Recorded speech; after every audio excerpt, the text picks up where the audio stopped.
우리가 앞서서 살펴보았던 것처럼 유대 종교 지도자들은 2번이나 예수님께 도전을 했습니다.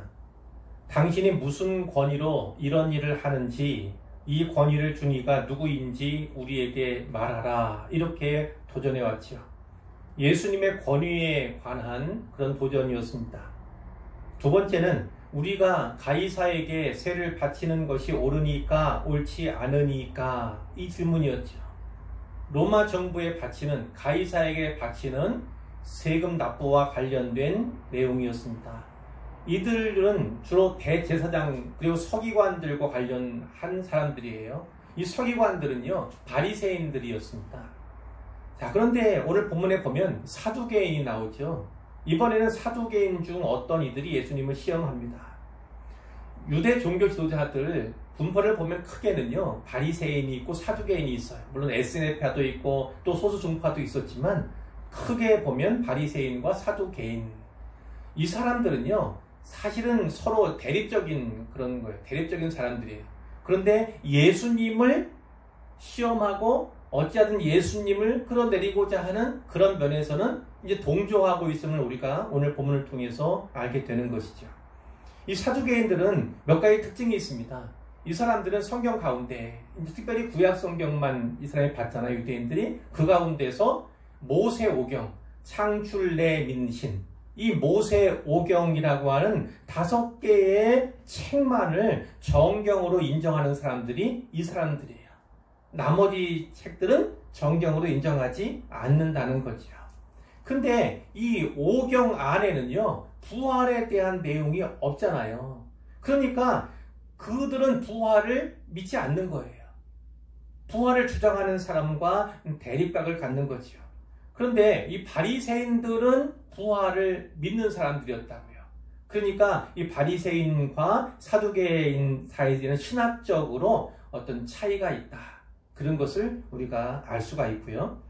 자, 이 사람들이 유대인의 의결기관인 산헤드린 공회에 들어보셨죠? 그 산헤드린 공회에 이 바리새인들도 있고 사두개인들이 있는데 그 가운데 사두개인들이 다수를 차지했어요. 거기에 중요한 자리를 차지한 사람들이, 장악한 사람들이 바로 사두개인들이었다는 것을 우리가 기억할 필요가 있죠. 이 산헤드린 공회는 어느 만큼은 로마 정부에 협력하는 그런 관계였어요. 그러니까 사두개인들이 그 공회를 장악하고 있으니까 어떻게 볼 수 있냐면, 로마 정부와 협력하는 관계, 협력 관계를 맺고 있던 사람들이 사두개인이다, 이렇게 이해하셔도 틀림이 없습니다. 그렇기 때문에 그들은 산헤드린 공회 안에 있고 또 로마 정부와 협력하는 관계에 있기 때문에 먹고 사는데, 권력을 누리는데 큰 도움이 되었죠. 그러니까 재물 그리고 또 권력을 누리며 살았던 사람들이 바로 이 사람이었다는 거예요. 그러니까 우리가 이렇게 생각할 수 있잖아요. 보통 이렇게 얘기하잖아요. 이 땅에서 먹고 살기 너무 풍족해요. 너무 평안해요. 너무 좋아요. 너무 잘 돼요. 그러면 천국을 소망하기가 힘들죠. 부자가 천국 가기가 어렵다는 것이 바로 그런 말씀이에요. 이 땅이 너무 좋은 거지요. 천국이 굳이 필요할까? 천국인들 이 땅보다 좋을까? 이렇게 여길 수 있는 그런 여건이 있었다는 거예요. 그게 바로 부자에 관한 예수님의 말씀을 통해 우리가 이제 알 수가 있는 거죠. 그러니까 이 사람들이 이제 권력도 있고, 그리고 로마 정부와 협력하니까 큰 문제가, 어려움도 없고, 또 많은 재물을 가지고 살아가니까 이 사람들은 부활이 사실은 별로 중요치 않았던 거예요. 사후 세계에 대해서, 이 죽음 이후의 세계에 대해서 별로 심각하게 생각한 적이 없었다는 거예요. 이것이 바로 이 사두개인들의 특징이었다는 것입니다. 자, 27절에 보니까 이제 본문에 부활이 없다고 주장하는 사두개인 중 어떤 이들이 와서, 사두개인 그러면 부활이 없다고 주장하는 사람들이다, 이렇게 여기시면 되는데, 그들이 물었어요. 예수님에게, 선생님이요, 모세가 우리에게 써주기를, 그러니까 모세의 율법이 기록된 오경을 얘기하는 거예요. 거기에 이렇게 되어 있습니다, 이런 얘기죠. 만일 어떤 사람의 형이 아내를 두고 자식이 없이 죽으면 그 동생이 그 아내를 취하여 형을 위하여 상속자를 세울지니라, 이렇게 써 있습니다. 이렇게 기록했습니다. 이 얘기죠. 자, 말씀드리면 이런 거예요. 형이 있는데 그 형이요, 자식이 없이 죽었어요. 그러면 아내만 혼자 남겨두잖아요. 그러면 그 아내를 어떻게 하느냐? 동생 가운데 미혼 동생이 있으면 그 동생이 그 형의 아내와 형수와 결혼하도록 했어요. 그런 것이 율법에 있습니다. 그래서 그 가운데 이제 자식을 낳잖아요. 자식을 낳으면 그가 형의 상속자가 되도록 만드는 율법이 있었거든요. 자, 물론 미혼 형제만 아니라 가까운 일가 친족들 가운데에서도 이제 그 일을 해야만 했던 거예요. 그래서 이렇게 결혼해서 얻은 그 자식이 있으면 그 자식이 이제 후사를 잇는 거죠. 그래서 상속을 받고 그 형 그리고 그 사람의 이제 대가 끊어지지 않도록 이렇게 해주는 그 제도예요. 이것을 계대 결혼이라고 합니다. 계대 결혼 이렇게 말하는데요. 모세율법에 이것이 기록된 목적이 무엇이냐면요, 상속자를 낳아서 그 기업을 뺏기지 않도록, 기업을 다 받았잖아요. 하나님께서 기업 분배했잖아요. 그 분배가 지파만 아니라 지파에 속한 또 가문들이라든지 어떤 일가들, 집안들 이렇게 좁혀오면서 다 상속을 받게 되는 것인데, 그 상속된 것을 잃어버리지 않도록 이것이 다른 집안, 다른 가문으로 넘어가는 것을 방지하도록 하기 위해서 이 제도를 율법으로 주신 거라고요. 결국은 하나님께서 주신 것이죠. 뿐만 아니라 그 당시에 미망인, 이제 남편이 죽고 나면 또 아들도 없잖아요. 자식도 없잖아요. 그러고 나면 먹고 살기가 어려웠던 시절이에요. 그러니까 미망인을 돌보기 위해서 특별히 경제적인 문제를 책임지는 어떤 방법으로서 이 율법이 주어진 거예요. 그래서 우리가 잘 아는 것처럼 룻기 아시죠? 룻기에 어떤 내용이 많이 나옵니까? 기업 물을 자가 바로 그거예요. 나옴이라고 하는 시어머니 밑에 2명의 자부가 있었잖아요. 며느리가. 근데 둘째 자부가 바로 룻이었습니다. 이 룻이 이제 이삭 줍는 일을 하는데, 이 보아스라고 하는 사람의 그 논에 가서, 밭에 가서 이제 그 이삭 줍기를 하잖아요. 그래서 결국은 이제 룻과 보아스가 결혼하게 되고, 그 룻과 보아스 사이에서 결국은 예수님이 나오시는 거예요. 끝까지 가보면. 이 기업 물을 자의 개념이 그렇게 중요한데, 이 기업 물을 자에 대한 율법이 모세오경에 기록되어 있고, 그것을 사두개인들이 지금 꺼낸 거예요. 자, 그런데 이 사두개인들이 하나님 말씀, 모세오경을 꺼낸 이유가 있어요. 자기들은 부활을 인정하지 않아요. 사후세계를 인정하지 않아요. 그러니까 우스꽝스러워서 여기는 거예요. 이건 하나님 말씀에도 오류가 있다. 잘못이 있다. 그러니까 그것을 가지고 와서 예수님을 시험하는 거죠. 이것에 대해서는 도대체 뭐라고 말씀하는가? 성경에 분명히 모세오경에 계대 결혼에 대해서 이렇게 적혀 있는데, 그러면 예수님 뭐라고 할까? 단지 의문, 또 답을 듣기 위해서가 아니라 이거라면 답할 수 없을 것이다. 그러면 함정에 빠지겠지. 이렇게 여기면서 나온 거예요. 그 내용이 29절 이하에 있는 거예요. 이제 얘기를 하면 이런 겁니다. 어느 집에 7 형제가 있었어요. 근데 마지가 아내를 취하였다가 자식이 없이 죽었어요. 그럼 어떻게 될까요? 둘째 아들이 그 형수와 결혼하게 되는 거예요. 그러니까 그 형수는 마지 남편과 그리고 이 집의 둘째 아들과 시동생과 결혼하게 된 거죠. 그런데 이 둘째 아들도 죽었네요. 똑같이. 자식 없이 또 죽었어요. 그래서 셋째 아들이 형수와 또 결혼했어요. 또 죽었어요. 결국은 7명의 아들이 있었는데 모두가 다 죽었다는 거예요. 이 여자만 남은 거죠. 여자만. 자식은 한 명도 없고. 그러니까 이 사람들이 예수님이 뭐라고 얘기하는가 함정에 빠뜨리기 위해서 극단적인 예를 하는 거예요. 극단적인 예. 자, 다 결국은 여자만 살았는데 나중에는 여자도 죽었지 않겠어요. 여자도 죽었어요. 자, 이렇게 7명의 아들이 다 한 여자를 아내로 취하였는데 이 323절에 보면 부활 때 그 중에 누구의 아내가 되리일까? 이 부활이라는 건 천국에 가면 그러면 도대체 누구의 아내입니까? 이 여자는 이렇게 얘기를 한 거예요. 여러분의 생각은 어떻습니까? 누구의 아내입니까?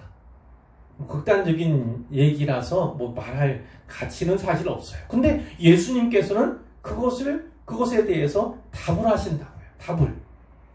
자, 34절 이하에 답이 나오는데 이 세상의 자녀들은 장가도 가고 시집도 간다. 하지만 저 세상 하늘나라죠.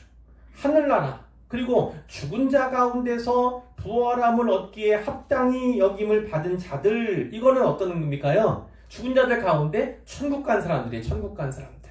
구원받아서 천국 간 사람들은 장가가고 시집가는 일이 없다. 이렇게 말씀을 하셨다. 또 그들은 다시 죽을 수도 없다. 이렇게도 말씀하셨어요. 자, 요점은 이겁니다. 너희들은 천국에 대해서 모른다는 거죠. 너희들은 천국이 어떤 곳인지 모르는구나.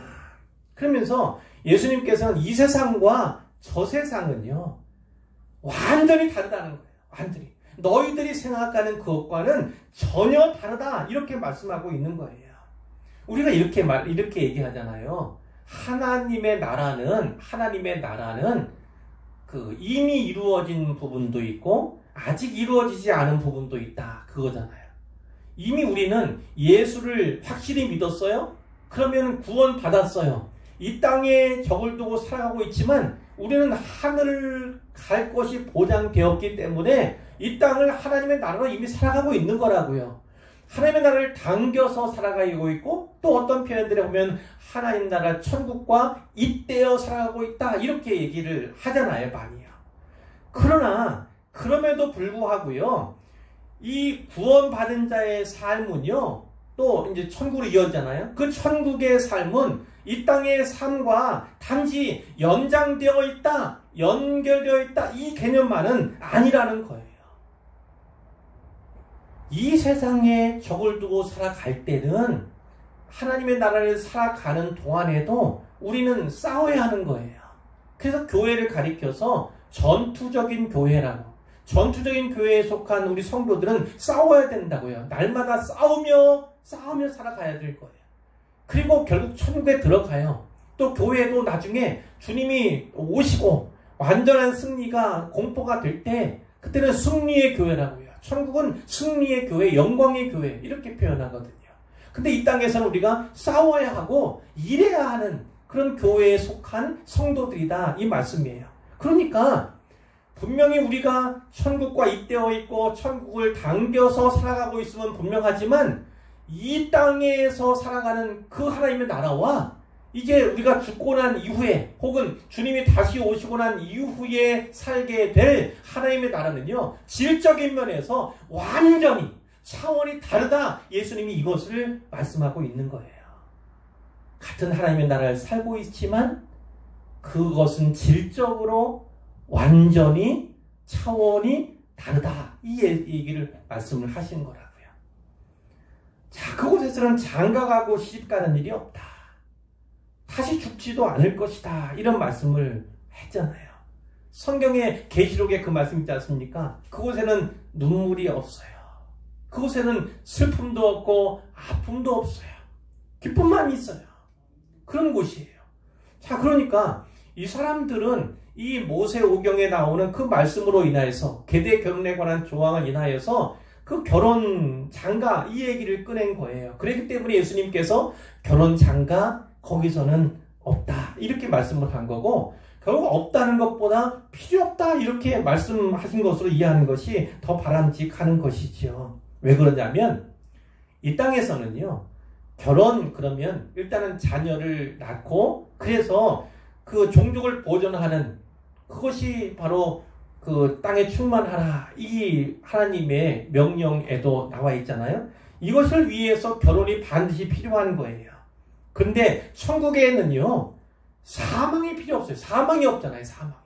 죽음이 없어요. 천국은. 그러니까 결국 결혼도 필요 없어요. 종족 보전이 결혼을 통해서 이루어지는 것이 아니라는 거예요. 거기서는 영원히 살게 되기 때문에 그런 결혼해서 자녀를 생산하고 이런 방식으로 수가 천국 백성의 수가 늘어나는 것이 아니라는 겁니다. 거기는 사망이 없다. 그것은 영원히 늙지도 않는다. 이것을 말하는 거예요.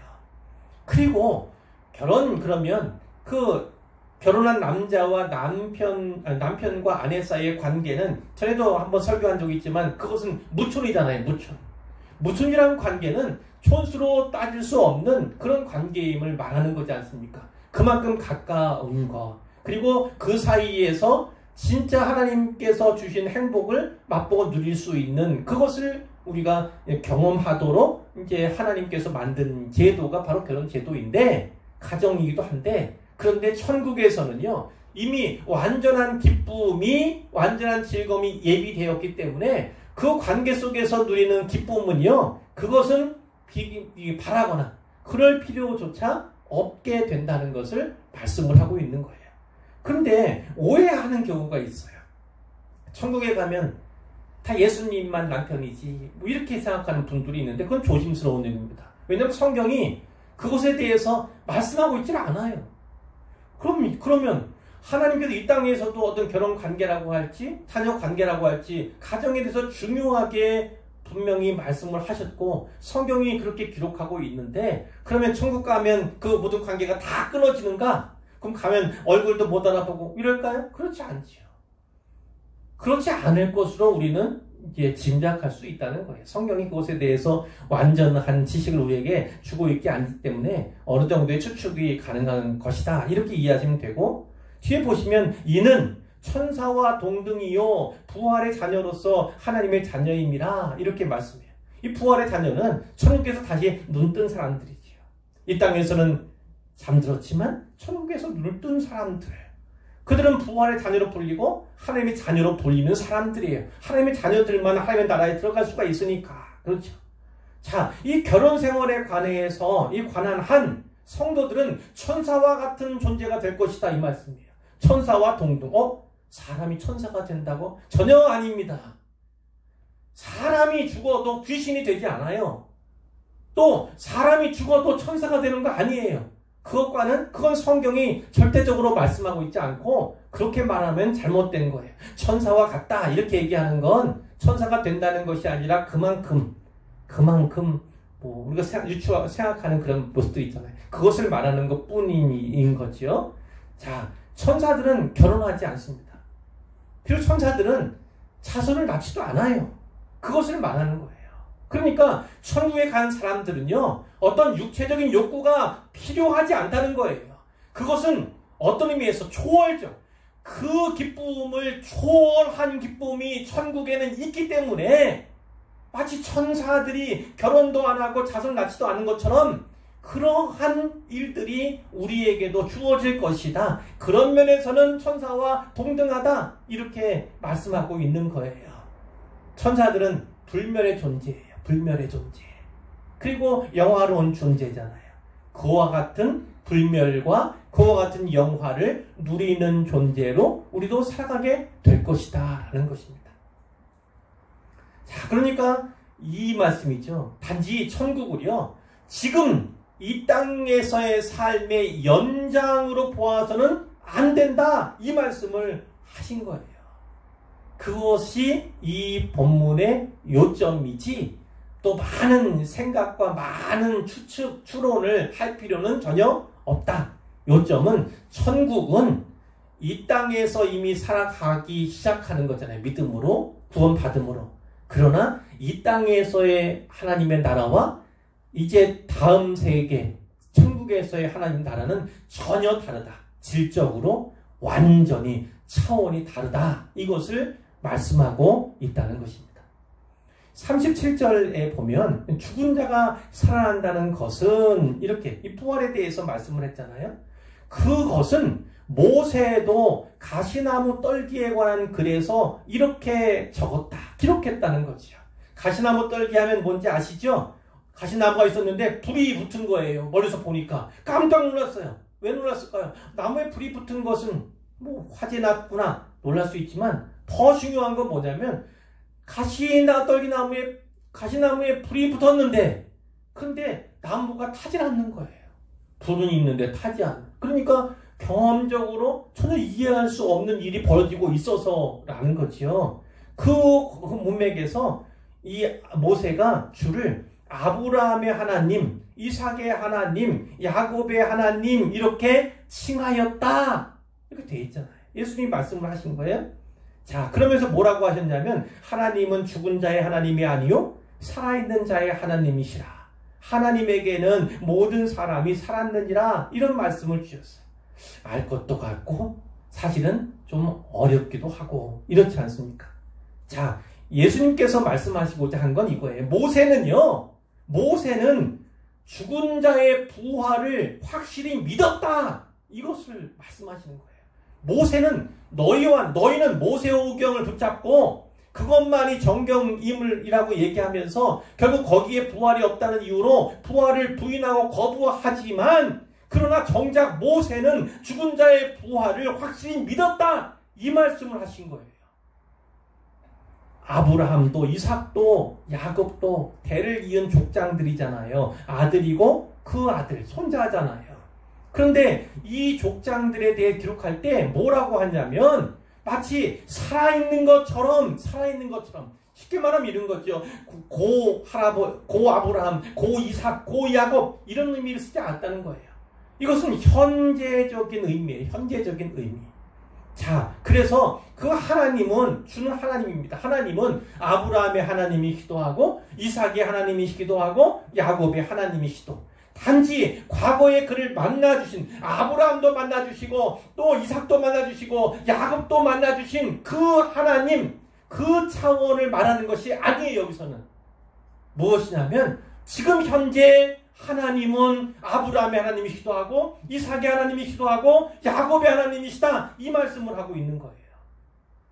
모세가 마치 그 선조들의 하나님으로 부르고 있는 것이 죽은 자가 이미 부활했다, 살아있다는 것을 말하고 고백하고 인정하는 것이다. 이렇게 예수님께서 말씀하고 있는 거예요. 하나님의 시각과 그분의 시선으로 볼 때 그들은 죽었지요. 이미 모세보다 훨씬 선조가 야곱이고 그 아버지가 이삭이고 그 아버지가 아브라함이잖아요. 실제로 이 땅에서는 죽은 지가 오래됐어요. 아주 오랜 거리가 있는 거죠. 차이가. 모세는 우리가 알다시피 야곱만 해도 400년이 넘는데 차이가. 그러니 이 간격을 수백 년이나 되는 간격을 어떻게 설명을 할 수가 있겠어요. 그런데 모세는 고백하기를 하나님은 지금 아브라함의 하나님이시기도 하고 이삭의 하나님이시기도 하고 야곱의 하나님이시기도 하고 내 하나님이기도 하고 이렇게 고백을 하고 있는 거예요. 자, 그러니까 하나님의 시각으로 볼 때는 그들 모두가 살아있는 것이다. 만일 너희들이 생각하는 것처럼 생각한다면 그 사람은 과거의 사람이고 단지 고인일 뿐이라면 단지 죽은 사람일 뿐이라면 그렇다면 왜 모세가 그렇게 얘기를 했겠느냐. 그것은 모세가 부활을 확실히 믿었다는 증거다. 이렇게 말씀하는 겁니다. 그리고 이 부활의 진리로 말미암아서 부활하게 된 사람들, 이 아브라함, 이삭, 야곱과 같은 이 사람들은요 살아있다는 거예요. 그래서 이 족장들은 지금도 하나님과 지속적으로 관계를 맺고 있다. 이 말씀을 하시는 거라고요. 하나님은 죽은 자의 하나님이 아니고 산 자의 하나님이다. 우리가 구원받은 사람들, 영적으로 또 구원의 확신을 가진 사람들은요 살아있는 자예요. 이 사람들이 신앙생활하다 죽었다 할지라도 하나님 안에서는요, 여전히 살아있다 이 말씀을 하고 있는 거라고요. 죽음은요, 분리를 의미한다고 말씀드렸죠. 분리. 죽음의 뜻에는 분리라는 강한 메타포가, 강한 그 은유가 있어요. 근데 이 죽음은 무엇이 어떤 거 분리입니까? 영혼과 육체의 분리예요. 죽으면 영혼은 육체를 떠날 수밖에 없어요. 분리되는 겁니다. 자, 뿐만 아니라 어떠한 사람의 분리는 지옥 가게 되면이죠. 그러면 하나님과의 영원한 분리도 주어지게 돼요. 또 천국에 가면 그 분리는 있지 않은 거죠. 그러니까 지옥 간 사람과 천국 간 사람은 비교할 수 없어요. 육체에서 그 영혼이 분리되는 그 죽음은 누구도 피할 수 없지만, 그러나 하나님과의 분리, 예수님과의 분리는 어떤 이들에게는 일어나지 않는다. 그것이 바로 성도요, 신자, 그리스도인에게 주어진 특권이죠.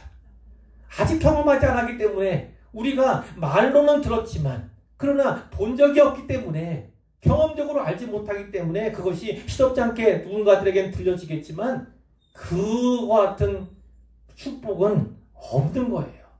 하나님과 죽어서도 분리되는 거, 이 땅에서도 분리된 사람한테 죽어서도 분리된다는 건 영원히 분리된다는 거예요. 다시는 구제받을 수 없는 것을 말하는 것이죠.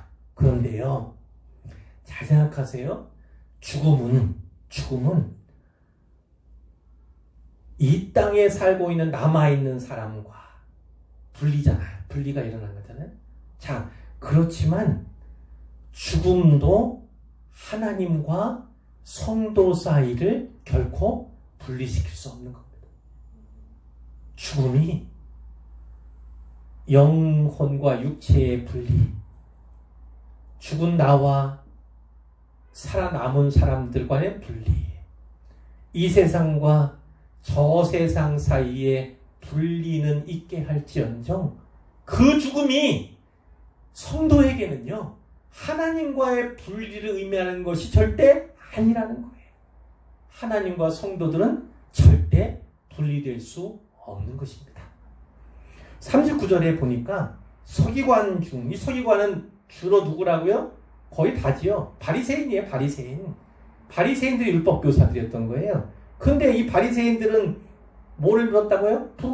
부활을 믿는 사람이에요. 그리고 예수님이 하는 거 보니까 사두개인들을 콕콕 집어가지고 말 못하게 하거든요. 그걸 보니까 한편으로는 어때요?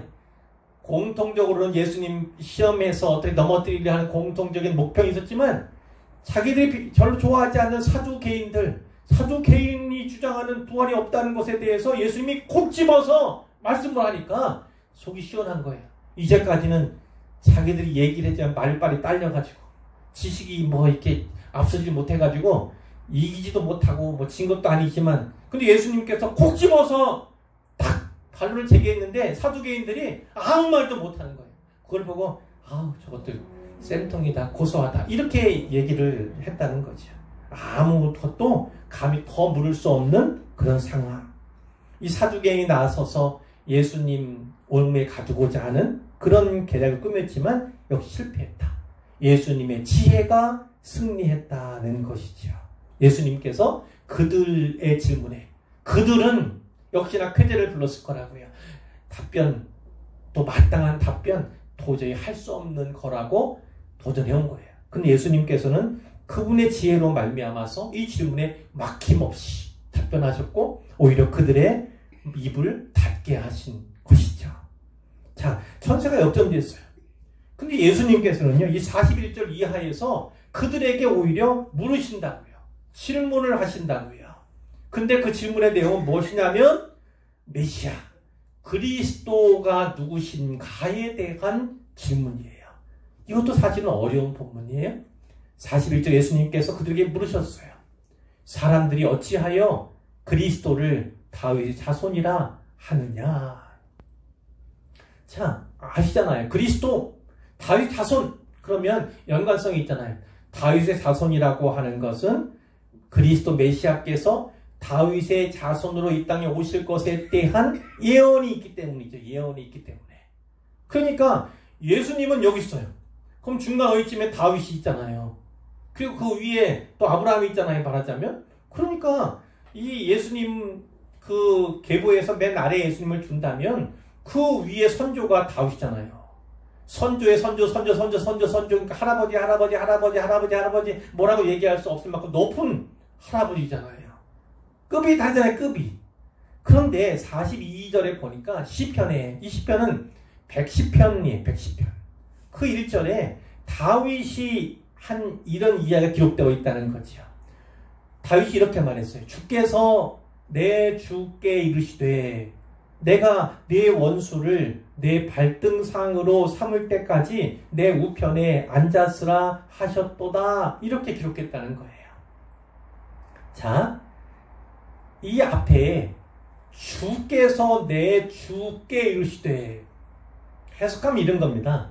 이 앞에 주는 누구를 가리키냐면 성부 하나님이에요. 성부 하나님. 성부 하나님은 여호와 하나님이죠. 이 성부 하나님께서 내 주, 이 내 주는 누구를 말하냐면 메시아를 말하는 거예요. 메시아. 그러니까 주 이렇게 번역되어 있지만 원문에는 하나는 여호와고 하나는요 아도나이라는 단어를 써요. 아도나이는 이제 주라고 번역된, 또 후에 퀴리오스라고 번역되는 그런 단어예요. 근데 이 주께서 주에게, 성부 하나님께서 메시아에게, 그 당시에는 아직 안 오셨으니까 오실 메시아. 그런데 여기에 뒤에 주 앞에 뭐가 있습니까? 내 주 이렇게 말씀합니다. 그러니까 다윗이요 메시아, 내 주라고 메시아를 자기의 주로서 고백하고 있음을 우리가 보게 되는 거예요. 자, 43절에 보니까 뒤에 내 우편에 앉았으라. 하나님, 내는 누구냐면 하나님이에요. 그러니까 하나님 보좌 우편에 앉았으라 하셨다는 거지요. 어떤 겁니까? 메시아 그리스도가 하나님 보좌 우편에 앉으실 거에 대해서 예언하고 있는 그 말씀이에요. 메시아 예언이거든요. 근데 그 앞부분에 보면 내가 네 원수를 네 발등상으로 삼을 때까지, 앞에 내는 성부 하나님이 네 원수를, 네는 그 메시아 그리스도를 말하는 거예요. 그러니까 메시아의 발등상으로 삼을 때까지 원수를, 이렇게 얘기하는 건 어떤 거죠? 그 근동에서는요 전투가 벌어지잖아요.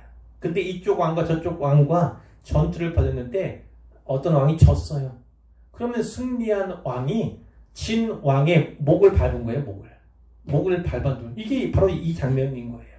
그러니까 내가 네 원수를 네 발등상으로 삼을 때까지, 그러니까 메시아 그리스도가 원수, 사탄, 죽음, 많은 걸 생각할 수 있죠. 그 원수를요 발등상으로 밟을 때까지 예수님은 어디요? 하나님 보좌 우편에. 그분은 사망에서 부활하셔서 하나님 보좌 우편으로 올라가셨잖아요. 거기 계시잖아요.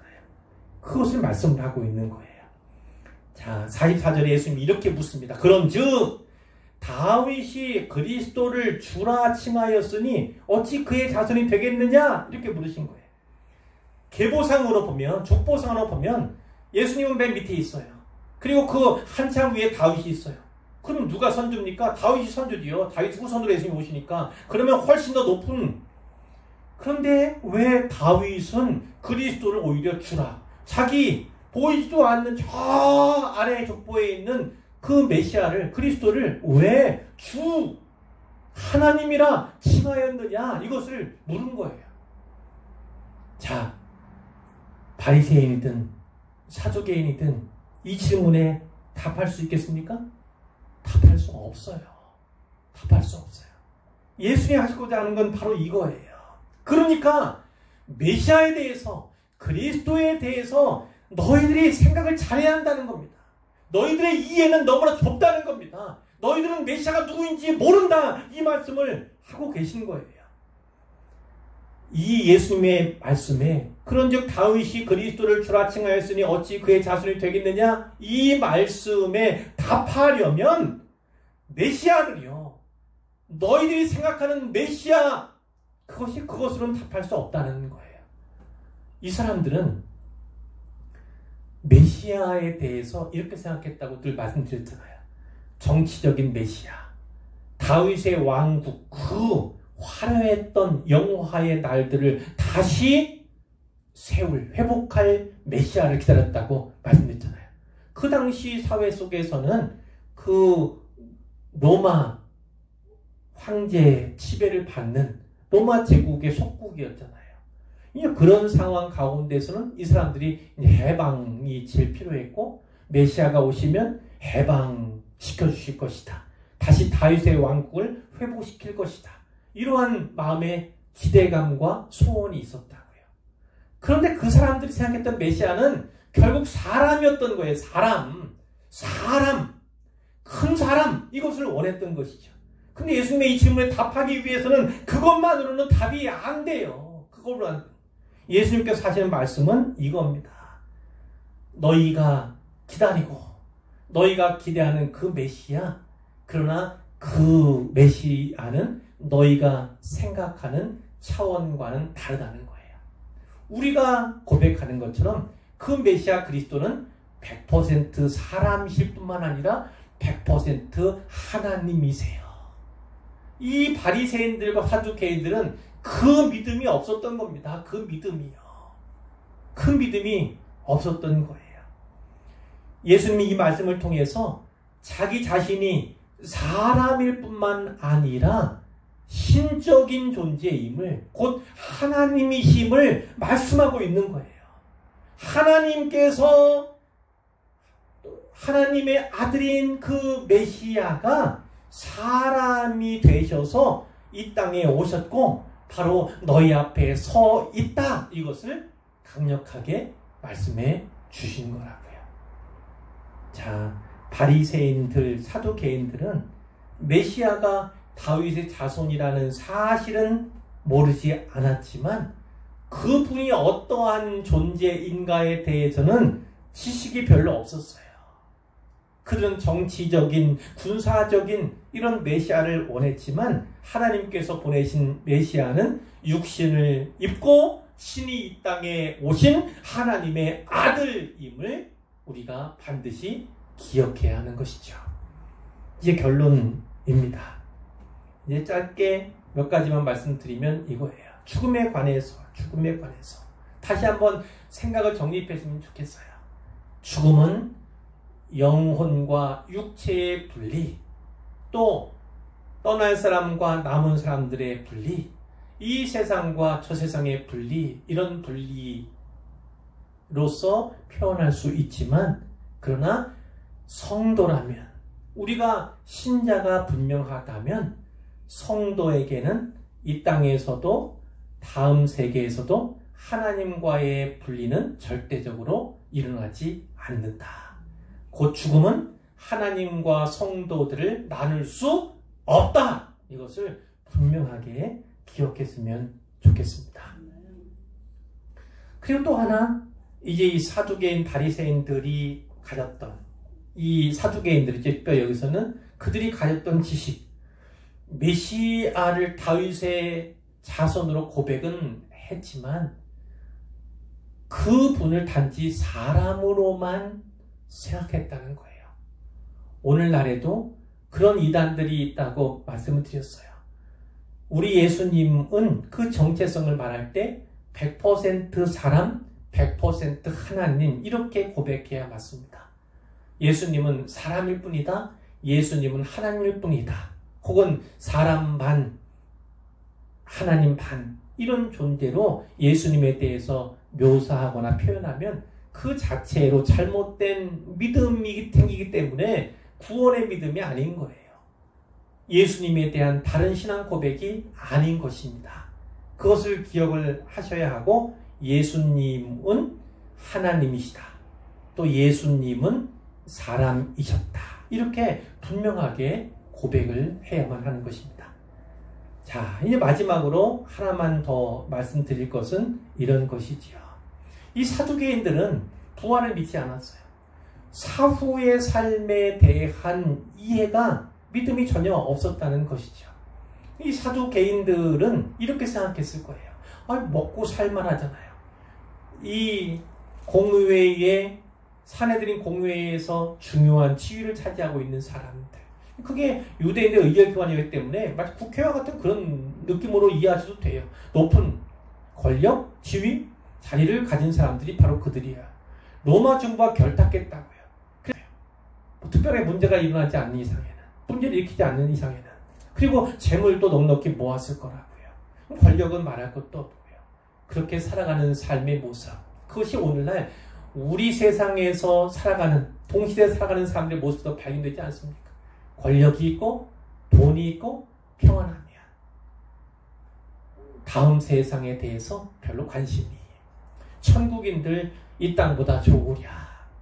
마치 이 땅이 전부인 것처럼, 이 땅에서의 삶은 끝나지 않을 것처럼 이렇게 여기는 사람들이 세상에 많이 있지요. 그런 사람들은 되게 이렇게 얘기를 합니다. 다음 세계에 대해서, 부활에 대해서 꿈꾸는 사람들은, 믿는 사람들은 다 허무맹랑하다는 거죠. 생각이. 저렇게 믿는 사람들, 저렇게 바라보는 사람들은 다 이 땅에서 뭔가 부족하기 때문에, 이 땅에서의 삶이 만족스럽지 못하기 때문에 이렇게 얘기를 하는 경우들이 많이 있지요. 그러나 영적인 실상은 다릅니다. 모든 사람은 다 한 번은 죽게 돼 있어요. 그리고 죽은 다음에는 심판이 있게 됩니다. 누군가는 천국 가나 누군가는 지옥 갈 수밖에 없다는 거죠. 우리가 이 말씀 앞에서 다시 한번 도전을 받아야 합니다. 준비해야 한다. 주님이 다시 오실 날이 준비되건, 다시 오실 날이 준비해야 하건, 혹은 내가 그 안에 세상을 떠날 수 있잖아요. 그러니까 내 인생의 마지막 날을 준비하는 거. 어찌됐든 주님 앞에 서게 되는 건 동일합니다. 그 주님 앞에 설 때의 준비가 되어 있는가, 그것을 지금 시점에서는 평가하고 또 준비해야 한다는 것이죠. 이렇게 그 믿음, 부활의 믿음을 갖고 천국의 소망을 갖고 살아가는 사람들은요, 이 땅에서 거룩한 삶을 살아갈 수밖에 없는 거예요. 언젠가 주님 앞에 서게 될 때니까, 주님 앞에서 내가 살아온 이력을, 내 믿음의 발자취에 대해서, 내가 겪었던 믿음의 고난에 대해서 다 말씀드려야 할 테니까, 이 실죽고야 할 때가 그날이 반드시 오니까 우리 주님 앞에 좀 더 부끄럽지 않고 좀 더 신실함으로 보고 드릴 수 있도록 하기 위해서 이 땅에서의 삶을 가볍게 소홀히 여기지 않는다는 거죠. 믿음으로 하루하루를 채워가는 삶이 바로 천국을 소망하는 삶, 주님의 재림을 기대하는 삶, 부활을 소망하는 삶의 모습이어야 함을 우리가 분명히 기억해야 합니다. 여러분은 어디에 마음을 두고 있습니까? 여기에 마음을 두고 계십니까? 저기에 마음을 두고 계십니까? 그것이 우리의 삶의 모습을 결정할 뿐만 아니라 우리의 결국도 결정하게 될 거라는 사실을 분명히 믿으시기를 바랍니다. 그리고 그 천국을 위해서 준비하며 소망하며 살아가는 모든 분들 되시기를 우리 주님의 이름으로 축복합니다. 아멘.